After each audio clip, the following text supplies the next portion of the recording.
আসসালামু আলাইকুম সবাইকে। আজকে হঠাৎ করে চটপটি খেতে মন চাইলো, এই চটপটি বাসায় বানাবো চটপটি খেয়ে।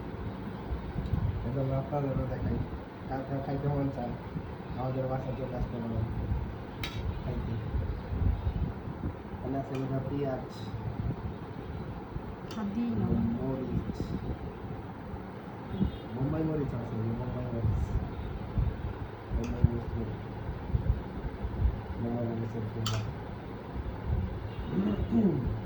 হলদি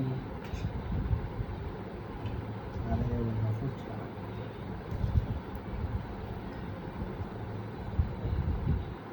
এখানে টক আছে, টক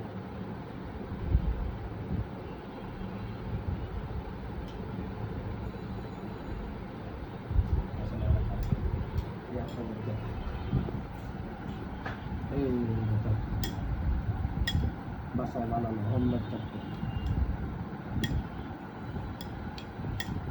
আমাদের চটপটি বানানো কেমন হয়েছে আপনারা কমেন্টে জানাতে পারেন আমাদের। সবাইকে আজকে এই পর্যন্তই, আবার নতুন ভিডিওতে দেখা হবে। আল্লাহ হাফেজ।